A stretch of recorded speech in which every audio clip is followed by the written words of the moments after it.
Welcome to Every Night is Game Night, your home for heavy strategy, awesome theme, and everything in between. Check us out along with other great podcasts at dicetowernetwork.com.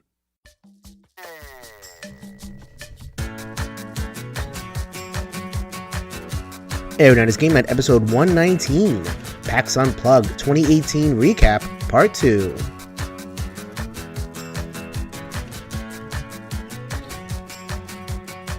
Yo, my peoples, what's up? Welcome back to the Every Night is Game Night podcast. I'm your host, Jason. Thank you so much for joining us.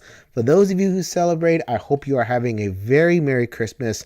And if you don't, I hope that one way or another that you're enjoying the holiday season, that you're getting games to the table, that you're hanging out with family and friends and having a real great time. I'm feeling really good this year. I feel really bad because I have two very small children. I'm exhausted and sick and all that kind of good stuff. But I have to say that I was able to play some Animal Upon Animal with my daughter. She's going to turn 4. I think she's like 3.5 right now, so she didn't really play. But she's asking for it. She loves it. I'm like, oh my God, I might finally be able to have board gaming in my family. So I'm feeling really, really awesome. But just wanted to share that with you guys. And I hope that you guys have a reason to smile and be happy in board gaming or otherwise as well. So today we are going to cover PAX Unplugged 2018. That was a month ago. We are just kind of clearing the decks over here at Every Night is Game Night. But after this, we're going to barrel on to some other stuff. We'll be hitting the new year, new year of gaming, new year of good stuff. So last episode, we talked about games. I had 6 of them for you. This week, 3 more that I was able to get to the table and have some thoughts for you. And after that, because it is a convention, I was able to talk to a few folks about kind of bigger picture stuff in the industry, stuff that was curious for me. And I was really happy that people were kind of open and talking about, some kind of larger picture things. So I have some clips from the folks at PAX and otherwise talking about some of that stuff. And then I'll probably get into my thoughts about PAX Unplugged, going to cons, all that kind of stuff. So hopefully we'll get through that. And it won't be too long of an episode, so let's get going. No segment from Liz this week because we are in Christmas week. There are no real scintillating Kickstarters out there, but Liz did want to pass along Merry Christmas to everybody, all the solo gamers out there, and happy gaming. All right, so let's get to PAX Unplugged 2018. Got a couple of more games to the table. So these are a couple of short games. It's funny because we don't cover a ton of short games here on Every Night is Game Night. I think Anthony and I both, our tastes tend a little bit more towards the longer stuff. But I did get some good feedback about the Lunchtime Games episode and also the Roll and Write Games episode, which, those were ones that I just kind of like got in there because, why not? But people like that stuff. I couldn't believe it. So I'm going to try to hit you up with a couple of more. So these are shorter games. Filler-ish. I think the first game I'm going to talk about, GemRush, is a little bit long for filler, but still kind of in that realm. And then we'll get into my requisite little bit longer, little bit meatier game. But let's get to GemRush first. I am so excited to talk about GemRush again.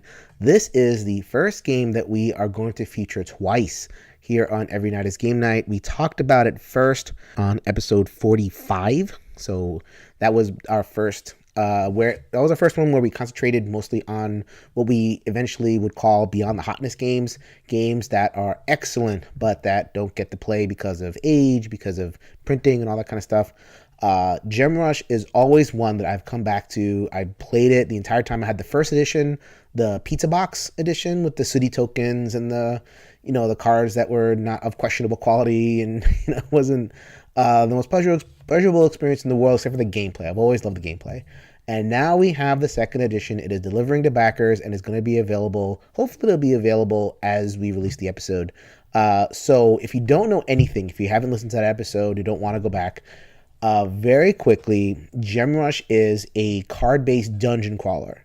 And you have a little dwarf, and the dwarf is exploring the mine and discovering gems. It's not exactly a huge, big theme. There's no monsters. There's no story or anything. They're just, traveling around this mine and getting gems. So the mine is represented by a tile. You start with 1, and then you spend gem cards to open up another tile, then another tile, then another tile, and then soon you're running around this whole maze. You have teleport powers. You have all these crazy like ways to combo and get cards and match symbols in order to open the different doors and get points.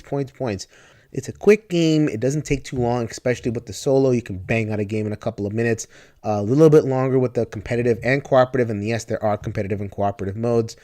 But I loved the simple way that it just kind of delivered that exploration or scratched the exploration itch that I have when it comes to like a small solitaire game. Very few games pull it off, especially card-based. This one does. It's just great. It's great to look back at your giant board. Like you're like at the end of this game, you're going to have tiles, which are kind of square cards, all over the place. It's going to be all over your table. And it's going to be fun to kind of look at where you've been and, you know, how did you get here? And you dug through the secret tunnel and use this warp stone, blah, blah. So that is the first edition. The second edition, better printing, obviously. Wish they had found a way to actually use tiles, but apparently, there's just a lot of cards, so I don't imagine that would have been too possible. But there's a lot of stuff that is new. So there are new types of gems that are create, you know, little mini powers that, you know, you could warp around with the warp stone, and you could make copies of cards that you're already using with the echo stone. You have skills. Wow. So the original Gem Rush game, the players did not have any skills. They were just kind of the same dwarf, you know, just kind of running around. Now there's a variant where you can kind of pull an extra skill card and you have a distinction between your characters so that, you know, every dwarf feels a little bit different. You can mix those up depending on the game. So everything they added, I've played it a couple of times, since it got delivered. Fun every time. The other thing that I did was download the app. So this was part of the Kickstarter. Jeremy Leonard, who is the designer of the game, is also an app developer. He was very, very involved. I think we did a preview series where we talked about the app development and the card game. So the app is good. The app gives me a Gem Rush fix. Is the app slick? Is the app, you know, an app that's going to, you know, burn up your screen? Not quite. We're not talking, you know, Handelabra or Playdeck or all these other companies. We're not talking that level of polish and shine. You know, this is maybe a couple of steps above a tabletop simulator type experience where it looks good. But it's kind of no frills. You know, you don't get like animations of the dwarves walking around, and you have to kind of zoom in to see the different gem combinations. So, you know, there's some kind of rough edges in terms of the presentation, but it delivers the gameplay. It delivers the same feeling that you get when you're running around in the actual game. So the app is available in the App Store. It's available, I think, in the iOS, and I think it's available for all platforms because I remember looking at it for Steam as well. So this is my public service announcement. It's not even, I feel like I'm not even reviewing the game. I like it so much. I love it. Just check it out. I'm definitely going to speak for Gem Rush 2nd Edition, as well as the app. Speaking of apps, we are going to get into some app talk later in the episode. We haven't covered a ton of apps, and I'll talk a little bit more about why. I mean, in the last couple of years, we used to have these entire episodes dedicated to apps, be it Suzanne Sheldon a couple years ago, just talking about all the new stuff. Not really happening this year. We will get into that in just a little bit. More games first. More games. So let us get into... Well, first of all, that was Gem Rush 2nd Edition. Buy it. Just do it. Seriously, look into it. I really enjoy it. All right. The second game I'm going to talk about today is Cosmic Run Regeneration. This is a game that was designed by Dr. Steve Finn of Biblios fame and published by Dr. Finn's Games.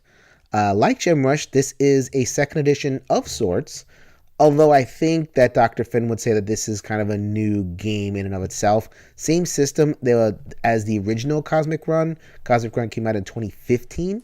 Very similar game, but he made a couple of pretty substantial changes, and he's just kind of running with this as its own thing.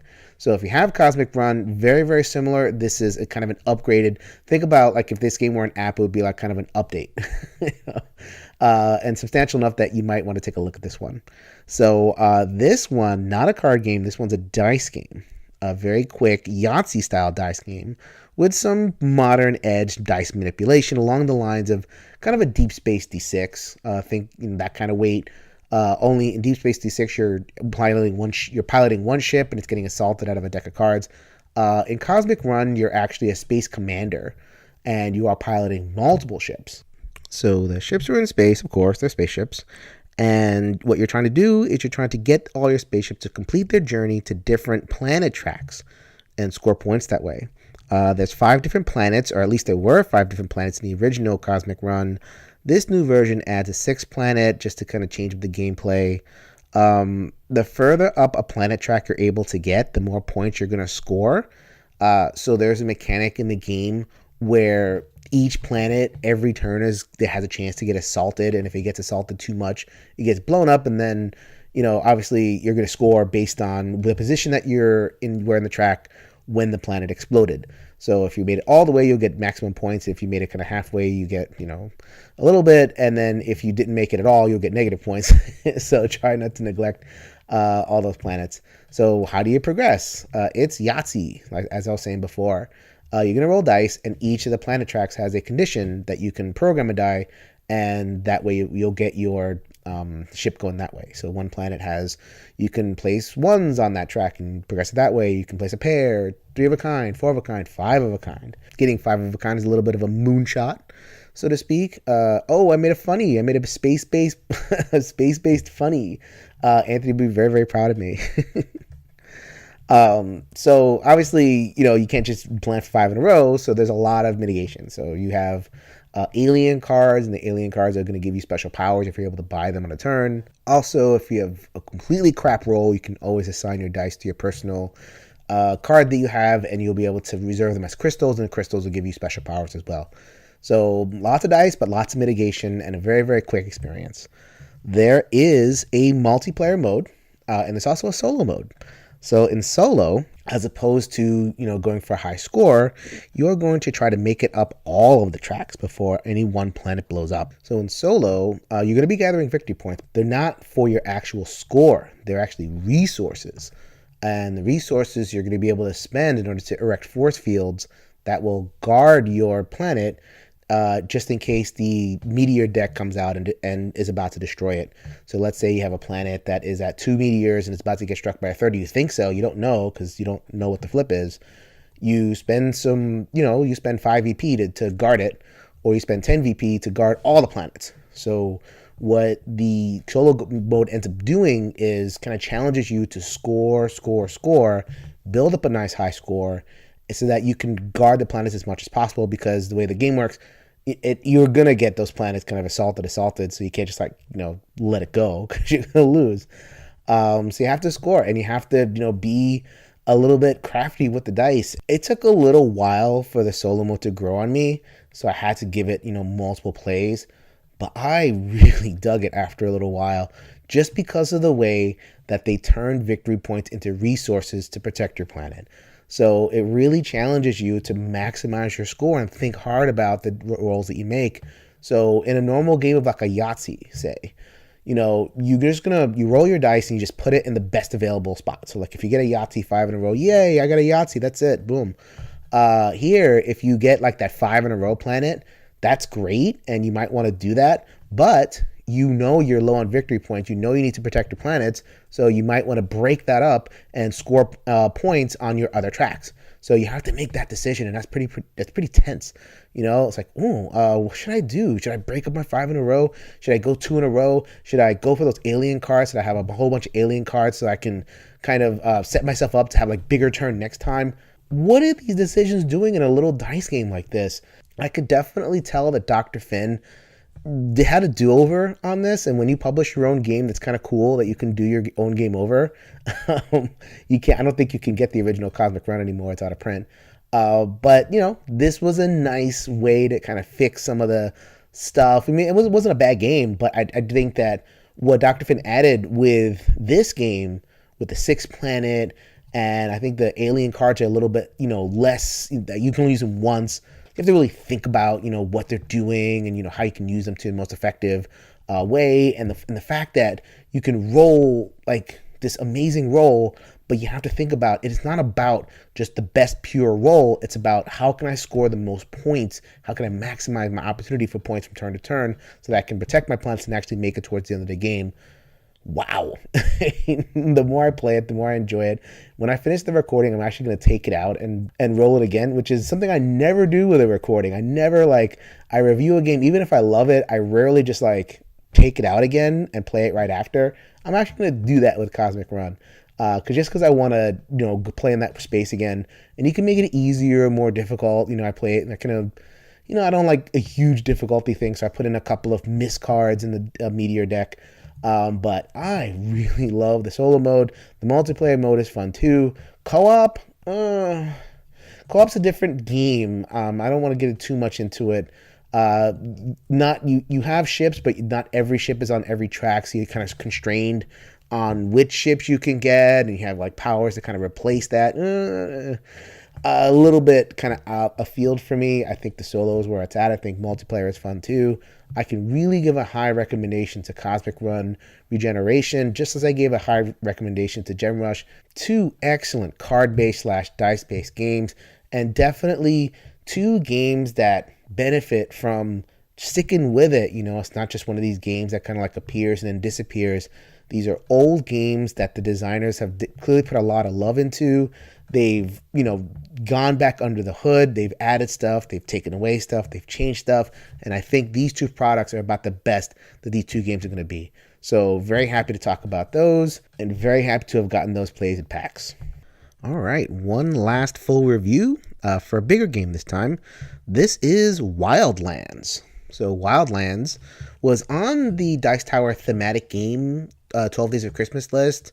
So I looked at it and I said, I've heard of this. It's a Martin Wallace game. What's a Martin Wallace game doing on a thematics game list? So I went out of my way to pick this up and, gave it a couple of whirls. This is designed by Martin Wallace. If you don't know who he is, he designs very Euro-y games. I wouldn't go to Martin Wallace first if I'm going to have a thematic experience. So this was also published by Osprey Games. Osprey Games has been stepping up in their quality. When you get an Osprey Games production, you tend to get something pretty good, and you're actually getting something really good, even just down to the game trays. So really good production. And when you open up the box, you are going to see miniatures. Yes, lots of miniatures. And Martin Wallace game tends to not have miniatures. He designs Euro games, but here you go. So this is a 2 to 4 player squad combat skirmish game. Think along the lines of Arcadia Quest. Have you ever looked at Arcadia Quest and wondered, what would that look like with some Euro elements? I didn't think that you did. I certainly did not. But hey, this is what it is. It's a squad-based combat game with some some of that Martin Wallace flair. So what you're going to be doing is you're going to control a faction of 5 warriors who are going to roam the board and try to accomplish objectives. Either you're going to claim gems for your faction that are strewn about, or you're going to kill your opponents and collect their dead bodies as trophies. Very exciting. The first person who collects a combination of 5 gems and or dead bodies wins the game. So the key word for this game is subtlety. I just got really excited talking about death and mayhem and destruction, claiming the dead bodies of your opponents. But really what this game is all about is all the little things that you do in order to put it all together and achieve victory. This is not a heavy game, but there's so many little wrinkles that you need to learn in order to play well. I guess, the best that I can think of it is, there's a lot of games that claim that they're minute to learn, lifetime to master. That's kind of a thing. I think the original Mastermind was the first game from the 40s, is the first game that kind of used that as a marketing slogan. I'm sure there's more. Chess, minute to learn, lifetime to master. But in terms of marketing slogan, I remember seeing it on the Mastermind box. Very few games actually follow through on such a claim. Either a minute to learn and a half hour to master, or it takes a long time to learn and then you kind of go from there. This one comes close. You doesn't take long to learn. Very simple. But you get into some of the strategies and it's wow, you're if you're a newbie and you come in, you're going to know how to play, but you're going to get slaughtered by someone who knows the angles and knows what they're doing. And that subtlety is even apparent at setup. So what you do at setup is you have a deck of cards that represents the 40 cards, 40 spaces for the board. You're going to get dealt 10 randomly, and you're going to pick where you start, and that's secret to start. And then you're going to pass along the other 5 cards, and you're going to receive a set of cards, and that's where your gems are going to be. So your opponent is picking where your gem spaces are for you, and you're picking where their gem spaces are, and you're picking where your team is, and it's secret. So you get to lay a lot of ambushes. In fact, the rule book actually says, they give little strategy tips. It's like, okay, set it up so that you're in an advantageous position, and you can set little ambushes. You know where generally your opponent gem is going to be. So put two of your spawns near that gem so that you can go baha when they go for it. You can assault them and really go to town. Little things like that. I mean, and they're not going to be apparent to a new player. I kind of had to coach people through when I was teaching the game, and I taught it to a couple of groups. So just that setup, you're going to have to do some planning. And then what are you doing when you are on the board?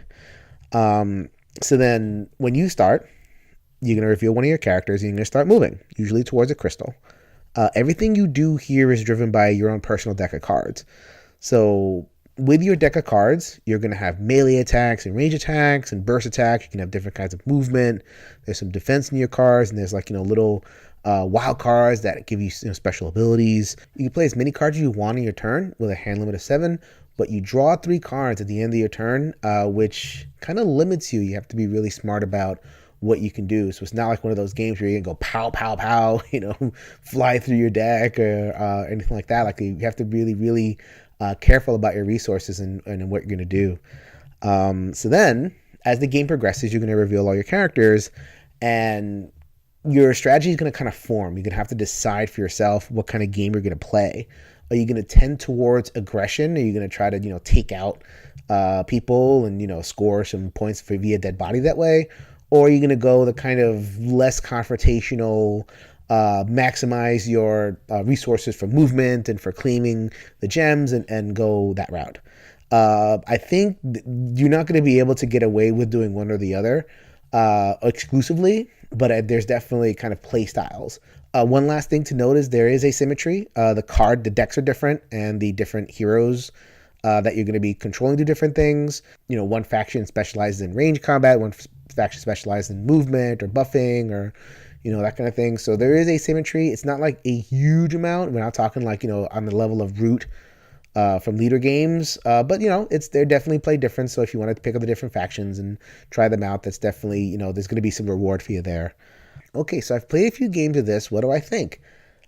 I don't know what I think yet. Isn't that crazy? I played it with multiple groups.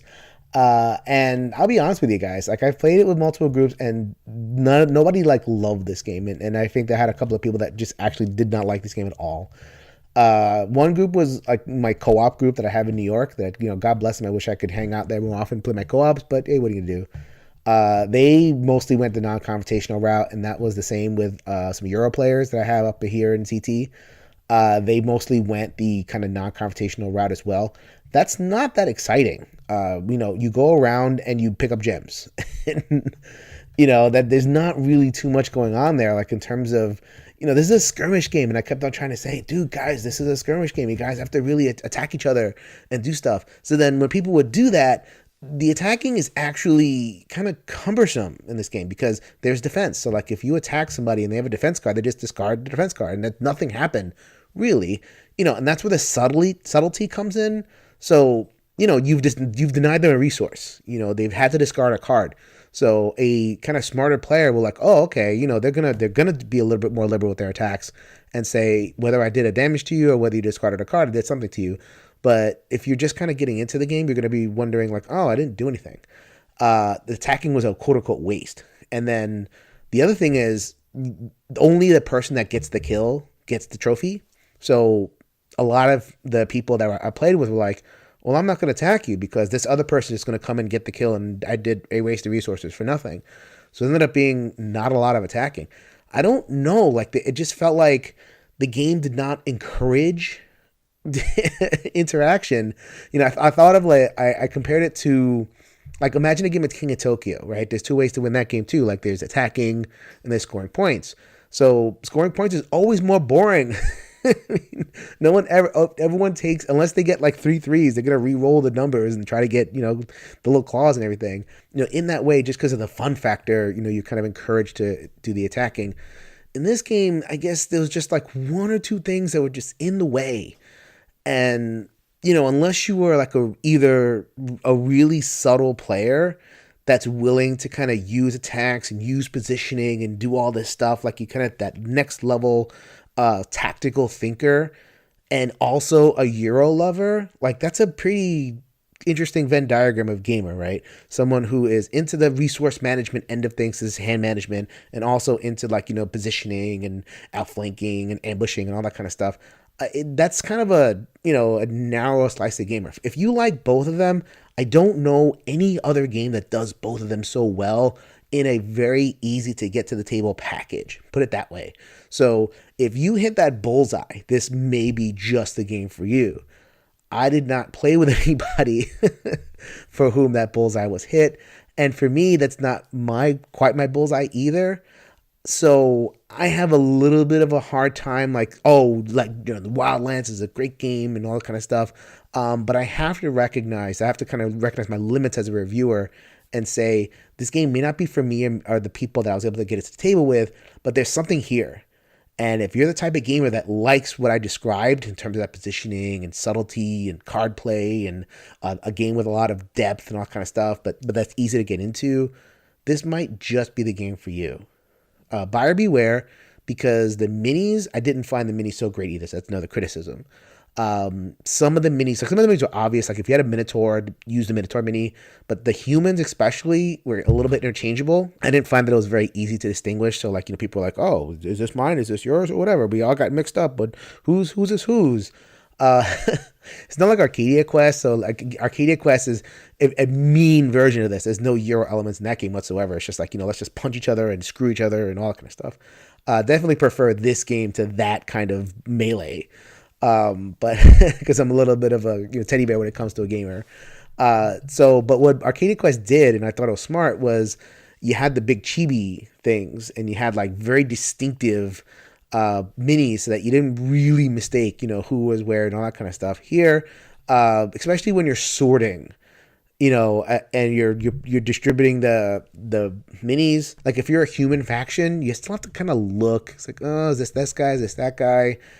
I thought that they kind of flubbed that part of the production. Other than that, and other than some of the issues that I've described in terms of how groups felt like they were discouraged from being like aggressive and having like a dynamic experience, I think this is a pretty solid one. If you might want to go ahead and take a look at that. So that is Wildlands, and that is 3 games I was able to get to the table at PAX. All right, that is enough jibber jabber from only me. Let's get to some clips. Oh, this first one is not quite a clip. It's a little bit longer than that, about 10 minutes. So the idea behind this next segment is state of the industry type stuff. And when I had Brenna Noonan from Games.If, I was thinking, because I'd found her because they had merged with Victory Point, and it got me thinking about this whole merger issue. Wow, we're seeing a lot of them. We're going to get into that and keep it rolling from there. So here is Brenna from Games.If. All right, so we just came off of some reviews of some PAX games or games I played at PAX. Now let's take a step back. We're going to take a look at kind of what's happening in the industry. Obviously I'm not going to do a full sweep. I'm not like plugged in, to the business side or all that kind of stuff. But I can't help but notice like certain trends. And one of those trends is definitely mergers. Mergers, we talked about Asmodee. We've mentioned it a couple times on the show about how they kind of gobble up all these companies. A lot of companies are responding now, so when we get to the next clip, we're going to hear about the Stronghold Games and the Action Phase Games merger.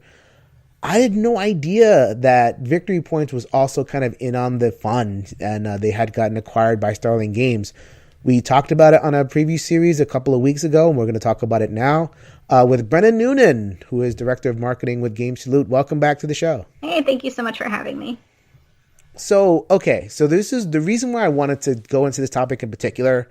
Our audience loves Victory Point games. Yeah, it is who doesn't? Well, hold on. We'll get to that.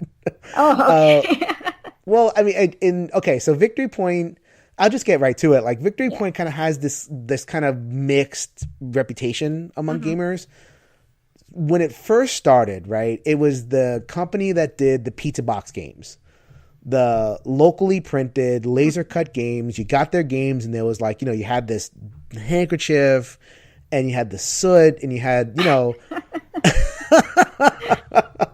I'll never forget my first Victory Point games. I got in touch with the customer service. I'm like, what's happening? And it was weird. It's a game called Frontier Stations. I'll never forget it. So I got it. I opened it, and I got it from Amazon, I think. And then, like, I went back on Amazon, and it was gone. It was disappeared. and I was sitting here with this pizza box game with the dirty laser cut printing and a little napkin with a happy face. And I'm like, are you trolling me? What's happening here? And it turned out that, like, because it was like had the word frontier in it, there was like some controversy with the Confederates, and so they took everything down that had like those type of words on it. And they're telling me it's like, oh, but the soot, don't even worry about it. Just use use a wet nap, you're okay. What's going on? Yeah, I mean, Victory Point, I think their slogan is like the gameplay is the thing, and that's really what they've been about. And they were, like really a grassroots publishing studio. So, they were doing a lot of this stuff in-house. They manufactured locally, like, in their own warehouse a lot of the time. They weren't doing huge projects in China. And they over the years, like even before we got involved with them, had been kind of graduating to more like advanced production. Obviously, like the production on Nemo's War 2nd Edition is really beautiful, and they've had other bigger titles like Dawn of the Zeds and things like that. So they have moved to like this larger production model. But they had those beginnings, and I think it's a testament to them that the games were so good that people could get something in a pizza box and say, well, I'm still going to play it because it's really good. Yeah, so they had like these niche adventure games. They always were friendly to the solo crowd. So whether they made like a war game or a adventure game or like a little card game, it was always kind of solo friendly. So a lot of gamers were kind of put off by that. I'm not going to play that because it's silly components. But it kind of built this fan base. Yes. This very like, can I say grognard? Is that too derogatory? No, you can say that. Like this grognardy fan base that was like, oh yeah, Victory Points. And, and when they started printing the nicer printed stuff, and the prices came in there, and that fan base started to kind of turn. So I remember seeing an interview with Alan Emmerich. He was like, when we did the pizza box printing, people weren't happy, and now that we're doing nicer printing, people aren't happy. I can't win. Yeah, I mean, it's an ongoing struggle for sure. But it always comes down to the gameplay, and so for the people who are kind of missing like maybe that earlier kind of like kitschy charm of those like early day components. Hopefully the gameplay will bring those people back. Yeah, so I think that's what I wanted to ask you at the end of, kind of coming to today, right? Mm-hmm. So they called it the premiere line, I think it was. So you had Nemo's War, you had Darkest Night, and Dawn of the Zeds, and I think maybe a couple others were kind of on the tap. I think Gemrush got that same treatment. Yes, it did. As well. So now what's going to happen? Like, what's going to happen to people's beloved company in the future? Victory Point Games. So Victory Point Games is going to function very similarly to how it has been functioning. All their staff came over as part of the merger. Alan is like the studio head, basically. And they're really still doing like what they do best, which are more, war games, real hardcore strategy games, solitaire games. That's kind of what we brought them on for, because that was not really like a part of the like gaming industry that we had delved into too much, was that genre. Mm-hmm. And so what's the printing going to be like? Is it going to be the premium Chinese printing? Are they going to keep the kitsch for the grognards? Yeah, we're going to be manufacturing in China. They actually don't have that facility anymore where they did that like laser cutting and all that. And I think they actually got rid of that before we acquired them. But yeah, so we are no longer printing Victory Point games at home. They're all being manufactured, by professionals. So then, and I think the grognard instinct is to say, like, because the gameplay is the thing, that it's almost as if it's a one-to-one relationship where the cheaper printing was almost proof that it was a good game. Right. You Yeah. know, is that kind of make sense? It does. It's something that kind of eternally puzzles me because we get this a lot with Everdell, where people are like, um, oh, is it just a pretty face? It looks good, but does it play good? And it's always kind of puzzled me because you would think like, obviously we took a lot of time and care, like with the production and the gameplay.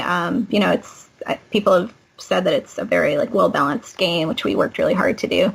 So to me, it makes sense that we would take just as much time and care to make it look beautiful and, invest in a great artist like Andrew Bosley to illustrate it for us.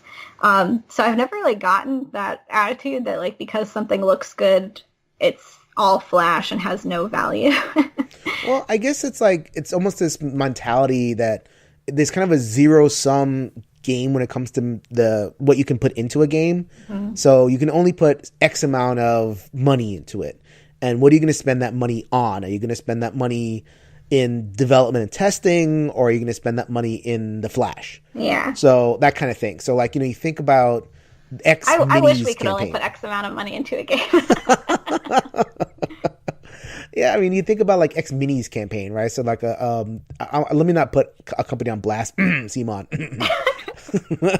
But like you'll get some of the games that have like, especially like the pretty minis or, like a really great sheen. And it clearly hasn't been tested to the best of its ability. Like, certain player counts are busted, rule books, not, that's kind of like falling apart. And we're looking at that sheen going, oh, is this all this is? Like just the delivery system for sheen. So I think gamers have gotten kind of burned. So I think there's like this sense that like, a company like Victory Point that is, it's almost like the last bastion of that, the last bastion where I know for 100% because this production is so bad that the gameplay has to be good. And that if this is going away, then is Victory Point's going to just go the way of like another company?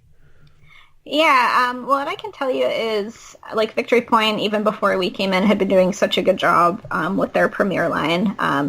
Like I've already mentioned Nemo's Lore, but like GemRush, which is going to start delivering to backers later this month, that was already pretty much done before we got involved. They've done a great job with that production. Darkest Night came out really, really well, and that's like a very complex production. There's a lot in there. So yeah, they're totally up to the task. They have a lot of super experienced people on their staff. They've done this a million times. Alan is obviously a veteran of the industry. So yeah, to those people, I would say don't be too worried. Your games are just going to look a little bit nicer. And they still have the focus on like the wargaming and all that other stuff. Yeah, they will. And obviously there's been like some departure from that with games like GemRush. But they'll be focusing more on probably that heavy wargaming aspect, yeah. Oh, really? So that there's actually be more focus on that coming forward. Yeah, I would think so. Like if that acquisition had happened like before something like GemRush came out, that's probably more of like a Sparkworks game than like a real Victory Point game. Just looking at their catalog and how it fits in. And obviously that's something that we struggled with before we launched our publishing imprints because we had a very disparate catalog. So that's a Victory Point game. But yeah, so going forward, we're just going to have like a lot of really strong like brand identity and cohesion between all the imprints, including Victory Point. All right. So we're looking forward to it. It sounds like you guys have thought about some of the issues that, gamers might have in terms of what's going to change. And people are kind of like, oh, no, what's happening? But there's been some thought into it, and we'll see what happens. Yeah, definitely. Obviously, a lot of thought and care went into that decision. And it's just been a real pleasure to bring them on board. And, I'm sure hopefully they're learning from us as we're learning from them. But it's been, a really great collaboration between both of our staffs coming together, and hopefully we can all make some really cool stuff together. All right, that sounds like a really nice way to end the pod, or at least this section of the pod. We'll get to Steven and Trish from Action Phase in a minute, but thank you so much, Brenna, for giving us for dropping in, giving us a call, dropping some knowledge. Well, thank you so much for having me. I appreciate it. Awesome, thank you. All right, so that was, at this point, a good friend of the pod, Brenna Noonan from Games.If. This will probably not be the last time we hear from her on this pod because they just cover a lot of stuff. I'll be honest with you, I kind of dig their a large part of their catalog, and now that I have victory points, oh my god, Renegade is there with Ricky Royal. We're gonna get more stuff from that. We just talked about Gem Rush, and Nemo's War is just going to have packs upon packs upon packs, so we're going to definitely hear from that. The point of the interview isn't to get them to say, Victory Point is doomed. Obviously, they're going to give, more of a positive spin. But I just wanted to be, ask the questions and see what they say. And there may be something in there that it's like, that made me, I'm not really feeling that, or what's going on here? So in that spirit, I wanted to introduce the next clip. So this is with Stronghold Games. I keep on saying Action Phase Games. The Action Phase is the subsidiary of Indie Boards and Cards, which is the bigger company. They have merged and they've created something new. Let's check it out. Very much appreciate it. I really do. Don't worry. Hey, everybody. I'm here. Yep. Once again at PAX Unplugged. I have a couple of guests with me. I have Trisha Victor, who is the Director of Client Experience at Indie Boards and Cards. Welcome to the show. Thank you so much for having us. Did I get that title right? Absolutely. I practiced that a little, but I can't mess up any of those words. It's a fancy title. And I have Mr. Steve Bonico, who is the President of Stronghold Games. How you doing, man? So good to see you. Welcome back to the show. Okay, I wanted to ask really quickly, we're taking a kind of zooming the lens out a little bit in terms of the games. You guys have merged, right? So this is a couple of months old at this point, but maybe you could break down very simply what exactly happened. Well, a marriage made in heaven happened. That's what happened. And it's not Trisha and I. No, so Travis Worthington, who was the owner of Indie Boards and Cards, he had purchased Action Phase Games a couple of years ago, very successfully. He and I have been great friends since the beginning. In fact, our companies have almost grown up like simultaneously over the last 10 years. And he and I have teased each other for the last 10 years about, I'm going to buy you. No, I'm going to buy you, and that kind of stuff. Earlier this year, he emailed me and said, we've been teasing each other. Why don't we kind of get serious about this kind of thing? So over the next few months after that, and then at the Gathering of Friends especially, in April, we really started talking about it seriously. And literally we realized how great this could be by bringing together two really great companies with solid IPs and great relationships across the world, bringing them together for scale of economy. It's a really big thing when you can do that and you can consolidate functions and things like that. We can hire more people because you can have one person doing all of our marketing together, things like that. So it's been going great over the last few months, and you can wait. There's going to be even bigger things to happen coming out in the future. I'll ask that question in a second. I'm just noticing that you guys just were able to kind of set sail with these massive flagship titles. I'm looking at Terraforming Mars. Yeah. I'm looking at Aeon's End. It's just like they really featured huge games. Our fans really love those particular games. The question I had was, is this the kind of thing that's a natural step in the evolution of a business, like, companies merge and everything? Or is there something kind of going on in board gaming that's kind of necessitating some of the mergers? So, like, Boards and Dice merge with NSKN. You have Victory Points game getting merged into a couple other companies. So, like, whoa. These companies are getting bigger and bigger. So, as gamers, it's like, okay, what does this really mean, In a healthy industry, there are a couple ways to get bigger. You can release more games. Well, guess what? We've all done that, and there's a saturation now of that. So we can't just immediately start releasing more games. You can simply just try to do it from the inside and grow it and add more people and things. But that gets very expensive. So when two really solid companies come together, you just become a force in the industry. You become a bigger force together, and that's what we're doing here. Now we can get more people to do a single function across this. In a healthy industry, acquiring a company or merging with another company becomes a very good way. And this is a very healthy industry. So now we have the mind share of more gamers looking at the combined company, and that's really what we're trying to do here. Okay. You mentioned like a force for the industry. Is that the idea? I sure hope so. I think Stronghold and Indie Boards and Cards really have two leaders that are really exceptional, and I think the industry should be afraid. That's what I'm here for. Gamers, we want the gamers to be afraid. No, the gamers shouldn't be afraid. And that's a really important thing to point out. We're going to be doing great things for them, and only helping them in the end with what we're doing.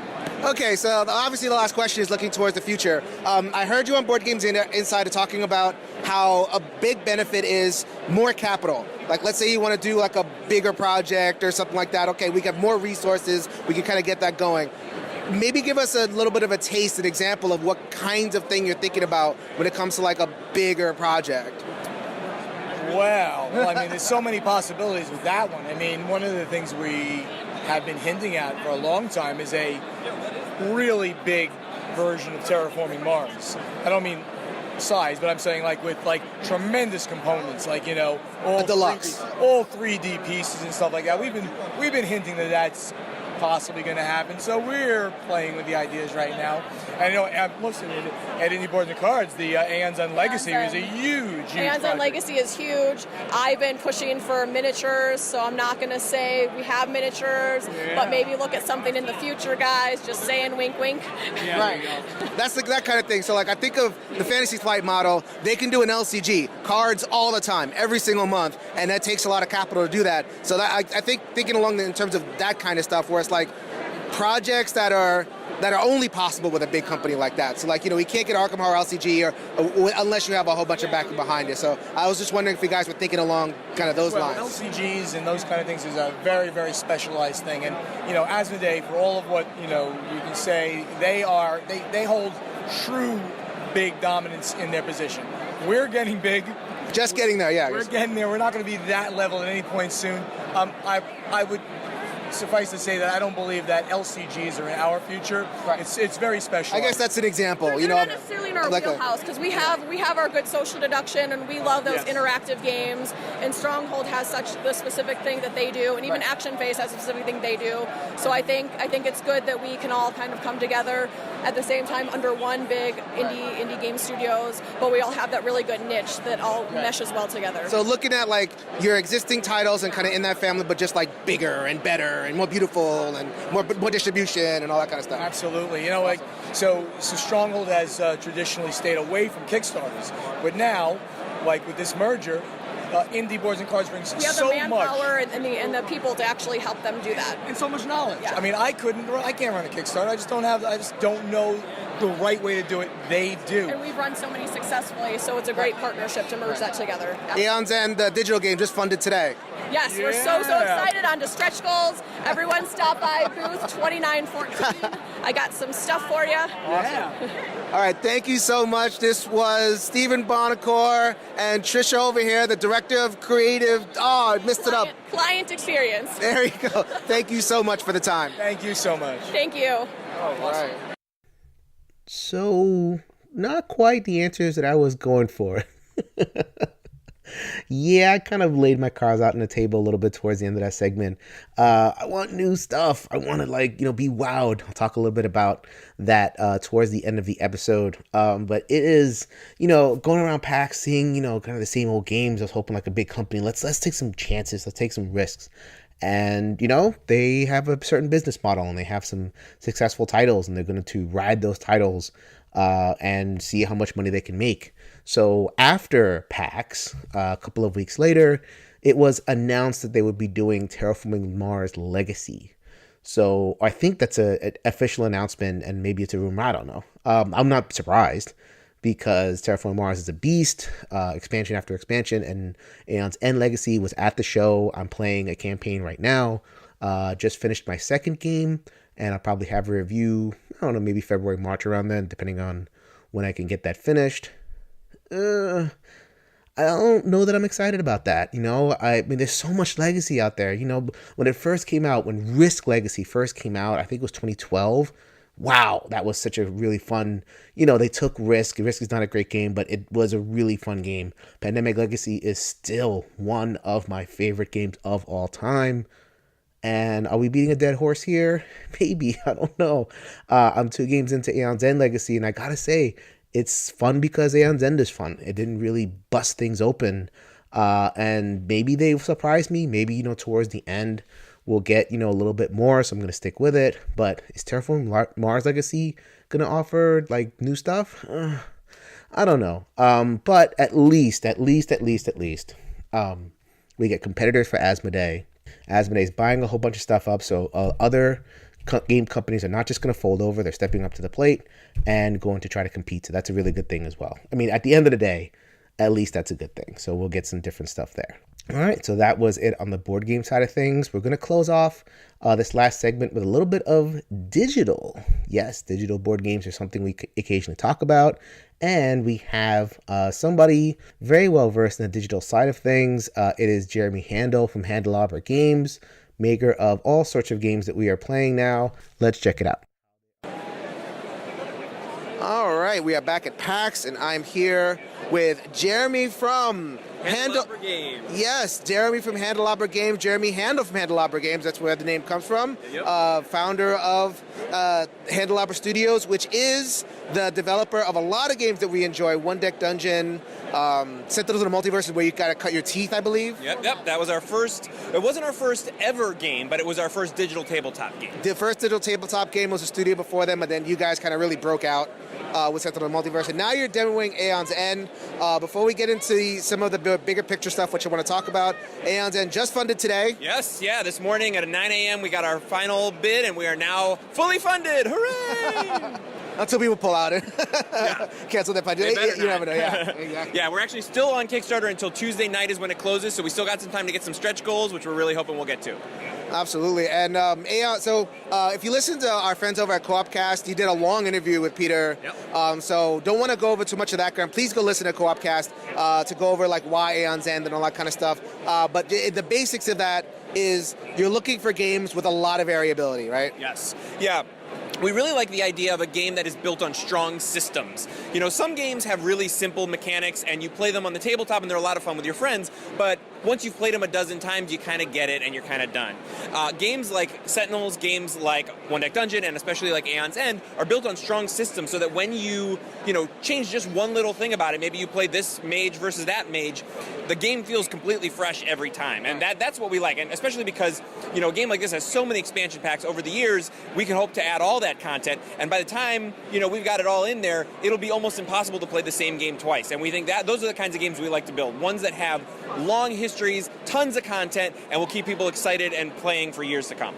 Lots of different packs to purchase, lots of different, I remember talking about like particular content that's like new for the video game and not in the actual game. Yeah. So the designer, Kevin Riley, we've been working directly with him to come up with some promo cards. These are some of the stretch goals I was talking about. Some promo cards and even some new characters that are crossovers from our other games that utilize mechanics that would be maybe not impossible, but certainly frustrating and impractical to actually do on the tabletop, like cards that slowly increase every time you play them, or cards that disappear once you've played them once, things like that. So he's played with some different mechanics, and if we can unlock some of those stretch goals, we're going to bring those to the digital game.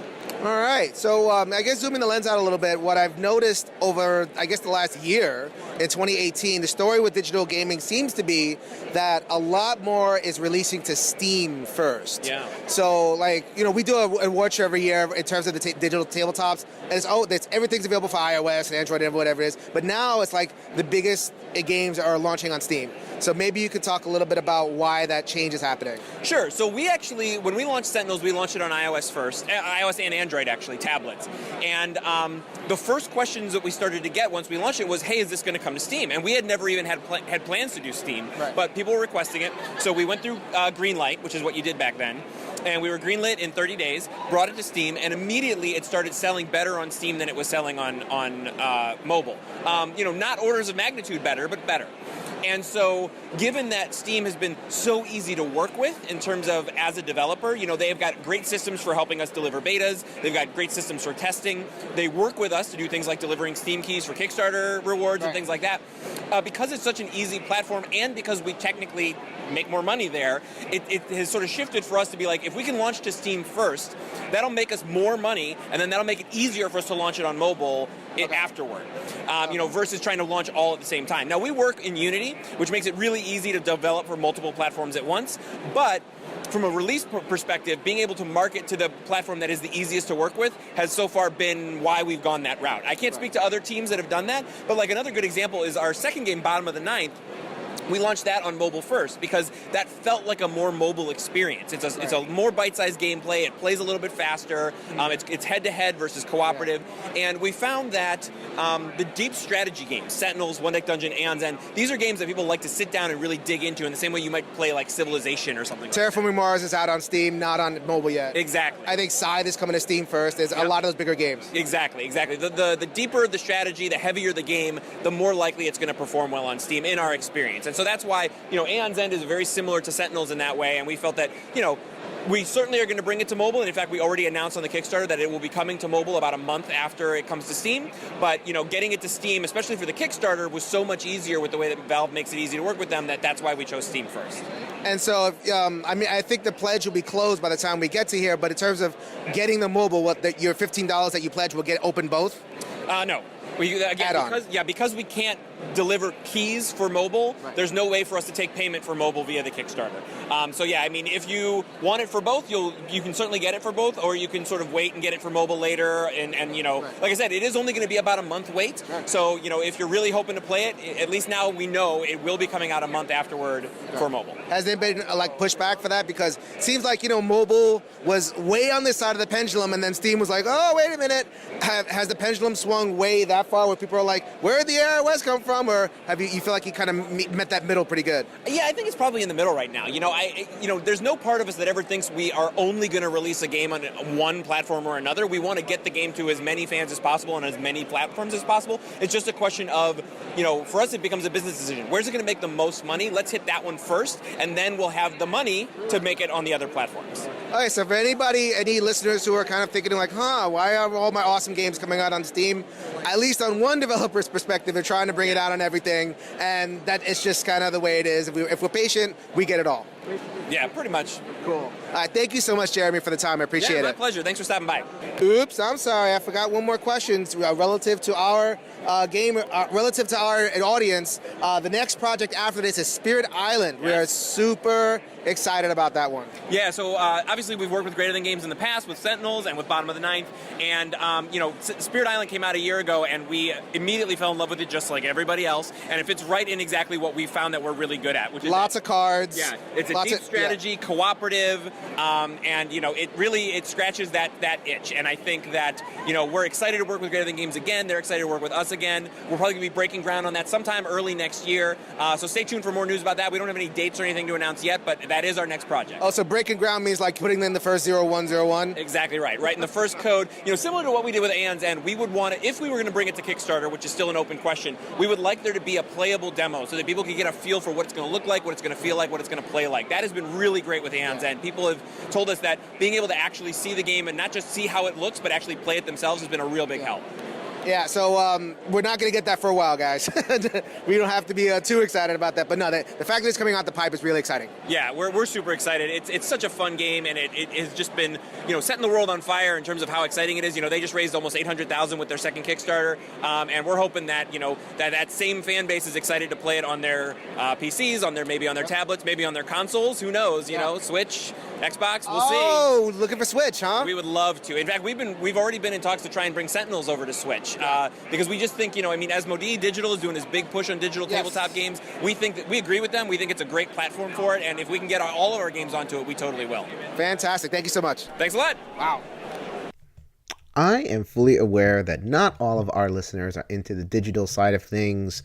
So get ahead and skip that. I kept that towards the end on purpose. But in case you are, that little bit at the end had me really excited because it just seems like the future of digital, even though it's progressing a little bit beyond my iPhone, which I'm a little bit annoyed by because that's my main thing. But it's just kind of like growing, and if we see some games for Switch, that'd be amazing. So yeah, though, that was my entire experience at PAX. That was all my clips. Hope over the last couple of episodes you had a good time. Did I have a good time at PAX? For the most part, yes. But I didn't really have a good time until the last day. a great time anyway. So, I mean, it's always a good time. I hung out with Liz. I hung out with Jeremy from Jambalaya Plays Games. I hung out with Glenn Flaherty, Rockford Flaherty, who does the Roll and Write and a couple other channels. I mean, there's a whole bunch of Board Games and Bourbon, actually. So there's a whole bunch of folks that I met up with. Frank West for the Creative City of Kings. That was really fun. That's always good. Always, always good. But in terms of the actual experience of the con itself, had a rough time the first couple of days. I gotta be honest with you. There's a reason why I said what I said about Gem Rush and Cosmic Run Regeneration. Games that were dedicated, games that have, just stood the test of time and have gotten reiterations, all that kind of stuff. Most of what I saw at PAX, I'm looking at the booths and I'm going, yeah, you're not getting expanded. Yeah, I'm not going to hear from you in 3 days. I'm not going to hear from you past the holiday season. There's just so much nothing. And I don't want to say that about any particular company or any particular set of games or whatever it is. But like, I worked for Renegade last year, right? And like he must have changed over 85% of what they were selling, what they were featuring. I mean, you had their Clank, and I think there was Raiders of the North Sea being demoed, but that was about it. There was every single game that I had demoed or that, was featured. So like an Ex Libris, Galaxy Defender, Sentient. These games were not featured. So like, okay, weren't you guys believing in those games? Pie Town? Well, that game could be, that can go away. And it apparently did. So, I mean, I pick out Renegade because I work for them, but like so many companies are just featuring a whole brand new slate of games. And like, I felt kind of wrong. Like, I felt like, oh man, I'm participating in this, the call to the new, just an assault on, like, okay, let's just grab for our wallets, grab for one thing, 2 weeks later, the game's not out anymore. And I felt this yearning to be like, okay, I just want like, some good, really good to great games to settle in on. Like, I think back to 2018. Is there like a one amazing game that I really can climb onto and say this is the game of the year? I think a lot of people are feeling that way.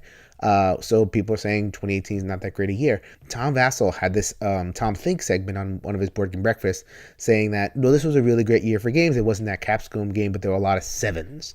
There were a lot of, just really solid, good games.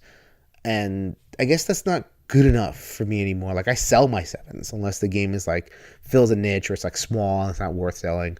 And I kind of like it. Like, if you're a 7, I'm selling you. I mean, that's just the way it is now.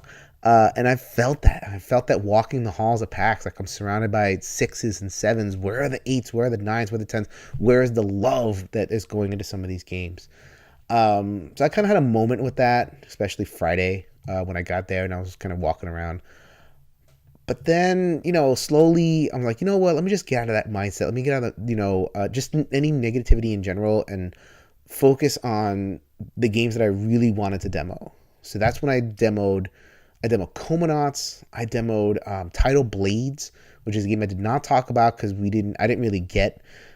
We played like a third of a game, so I'm really looking forward to trying that a little bit more. I just tried to focus on games that I knew I'd like.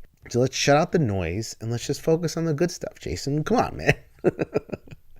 Don't be negative. And it turned around. I also played Pandemic Fall of Rome. I enjoyed that. I might have hit pandemic fatigue with that one, but I'll get a fuller review when I actually buy the game.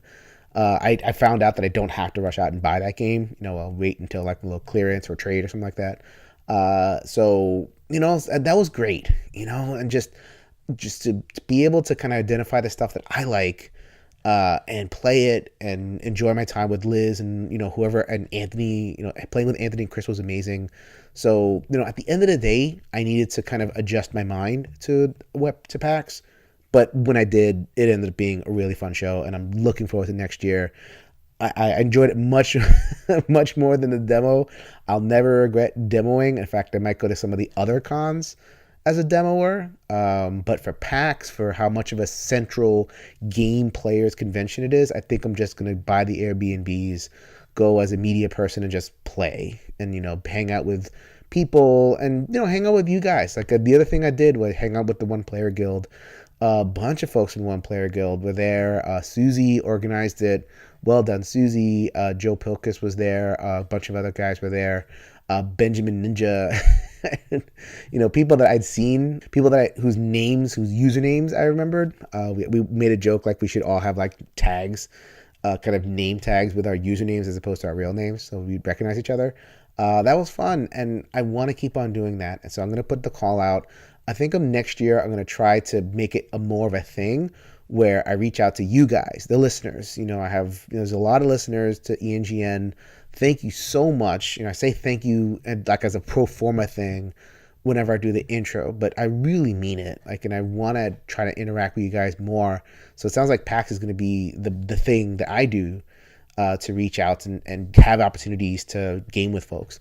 So I think next year I'm going to try to make more of an effort to directly contact you guys and get some games going and have a good time and go in with the right mindset.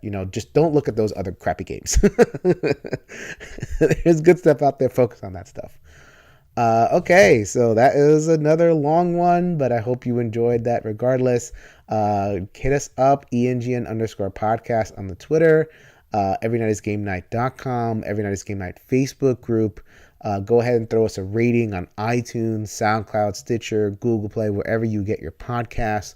Happy New Year's, everybody. I am looking forward to 2019 and 52 more episodes directly from the folks at ENGN. So as Anthony would say, go ahead and grab a game off of that shelf and let's make every night a game night.